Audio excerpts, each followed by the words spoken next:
ഈശോയ്ക്കും മാതാവിന് ഒത്തിരി നന്ദി എനിക്കിവിടെ സാക്ഷ്യം നൽകാൻ അവസരം തന്നതിന്.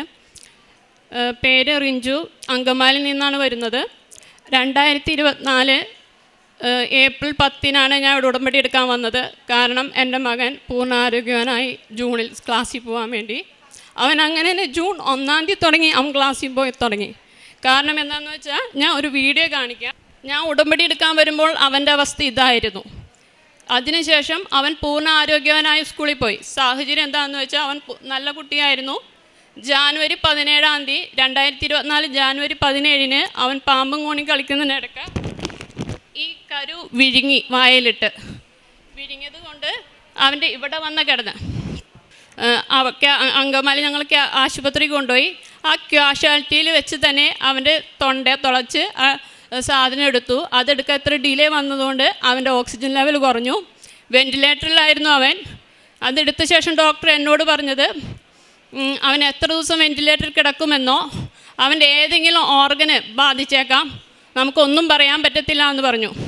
അതിൻ്റെ ഇടയിലാണ് ഒരു ചേച്ചി എനിക്ക് കൃപാസന മാതാവിൻ്റെ കാശുരൂപം തന്നത്. അപ്പം തുടങ്ങി ഞാൻ നന്മ നിറഞ്ഞ മറിയും എത്രയും തേളമാതാവും ചൊല്ലി ഞങ്ങൾ ആംബുലൻസിൽ അമൃതയിലോട്ട് പോയി. അമൃതയിൽ ചെന്നപ്പോൾ പിറ്റേ ദിവസം 8 മണിക്ക് ഡോക്ടർ വന്നു. ഡോക്ടർ പറഞ്ഞു 10 ഞാൻ വെൻറ്റിലേറ്ററിൽ എടുത്ത് നോക്കും, അവൻ ഓക്കെ ആണെങ്കിൽ നമുക്ക് വെൻറ്റിലേറ്ററിൽ നിന്ന് അവനെ മാറ്റാം. അങ്ങനെ 10 അവനെ വെൻറ്റിലേറ്ററിൽ നിന്ന് എടുത്ത് മാറ്റി. അവൻ ഓക്കെ ആയി. അപ്പോൾ ഡോക്ടർ 10 എന്നോട് വന്നു, അവൻ കുഴപ്പമില്ല, ഒന്ന് അവൻ്റെ മെമ്മറി ടെസ്റ്റ് ചെയ്യാം, അവൻ എന്തെങ്കിലും ഓർഗൻ എന്തെങ്കിലും ബാധിച്ചിട്ടുണ്ടോ എന്നറിയാൻ. ഞാൻ ചെന്നു. അവൻ എന്നെ ഓർമ്മയുണ്ട്. ഞാൻ ചോദിച്ചതിനൊക്കെ അവൻ ഉത്തരം പറഞ്ഞു.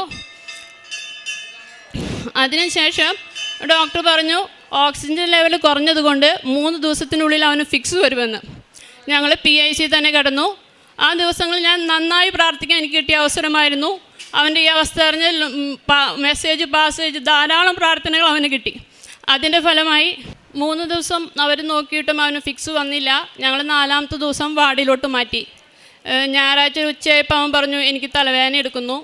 അപ്പം ഞങ്ങൾക്ക് നേഴ്സിനോട് പറഞ്ഞു. നേഴ്സ് ഡോക്ടറെ വിളിച്ച് ഒരു പാരസെറ്റമോളിൻ്റെ പകുതി കൊടുത്തു. പക്ഷേ അവന് വേദന മാറിയില്ല. ഒരു വൈകുന്നേരം ആയപ്പോൾ അവന് ഫിക്സ് വന്നു. ഫിക്സ് വന്ന് വീണ്ടും അവനെ PICയിലോട്ട് മാറ്റി. PICയിൽ മാറ്റി പിറ്റേ ദിവസം ഞാൻ അവനെ കാണുമ്പോൾ അവൻ്റെ കാലും കൈയും കെട്ടിയിട്ടേക്കാണ്. അവൻ്റെ മൂവ്മെൻറ്റ് നിയന്ത്രിക്കാൻ പറ്റുന്നില്ല. വലിച്ച് സാധനങ്ങൾ വലിച്ച് നേരെ കിടത്തിയാൽ ഇറങ്ങിപ്പോകുന്നു, കസേരമേൽത്ത് ഊർന്നു പോകുന്നു, അവനറിയാണ്ട് മൂത്രം പോകുന്നു, അവനറിയാണ്ട് തുപ്പിക്കൊണ്ടിരിക്കുന്നു. ഈ അവസ്ഥയിലായിരുന്നു. അപ്പോൾ ഡോക്ടർ MRI സ്കാൻ ചെയ്തു. അവൻ്റെ മൂവ്മെൻറ്റിനെയാണ് ബാധിച്ചിരിക്കുന്നത്. അതുകൊണ്ട് അവന് ഫിസിയോതെറാപ്പി നമുക്ക് നോക്കാം. ഫിസിയോതെറാപ്പി ചെയ്താലാണ് ഇതിന് മാറ്റം ഉണ്ടാവുള്ളൂ.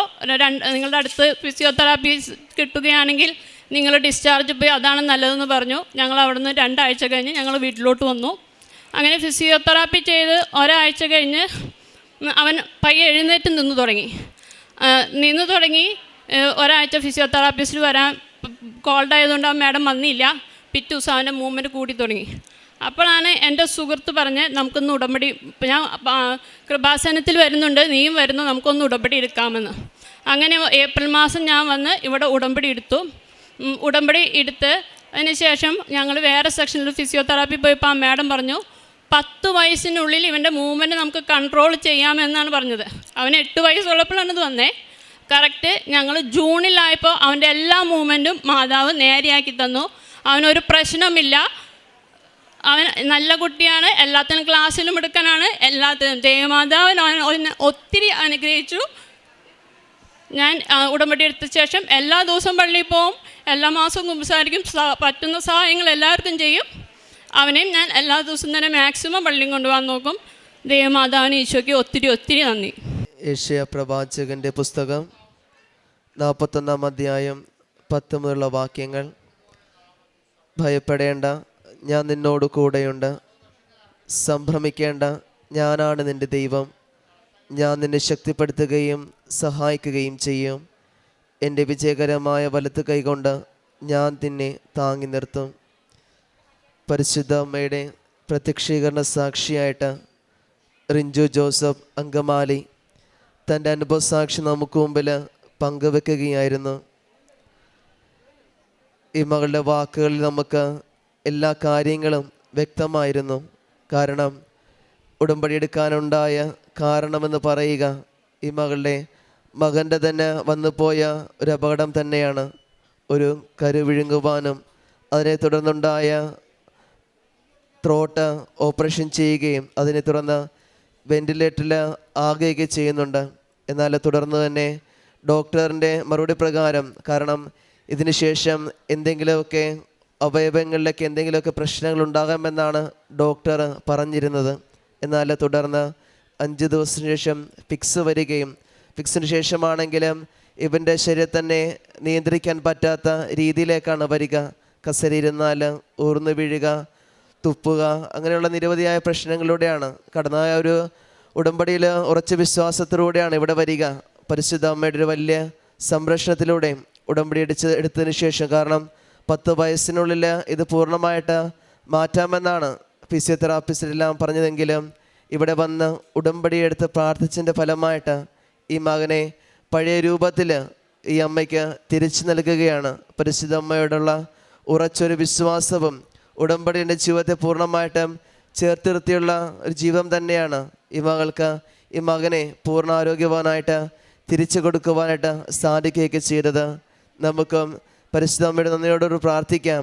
ഇനിയും മുമ്പോട്ടുള്ള ജീവിതത്തിൽ ഈ അമ്മയും മകനെയും പ്രത്യക്ഷീകരണ സാക്ഷികളായിട്ട് ഇനിയും ഉയർത്തണമേ എന്നും ഒപ്പം നമ്മളെയും പ്രത്യക്ഷീകരണത്തിന് സാക്ഷികളായിട്ട് മാറ്റട്ടെ എന്ന് നമുക്കും പ്രാർത്ഥിക്കാം. അത്യപൂർവ ദൈവാനുഭവങ്ങൾ ഇനി നിങ്ങൾക്കും സ്വന്തം.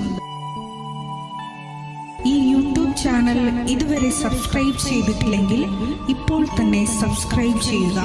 ഈ വീഡിയോ ഇപ്പോൾ തന്നെ നിങ്ങളുടെ സുഹൃത്തുക്കൾക്ക് ഷെയർ ചെയ്തുകൊണ്ട് കർത്താവിൻ്റെ പ്രേക്ഷിതരാകുക.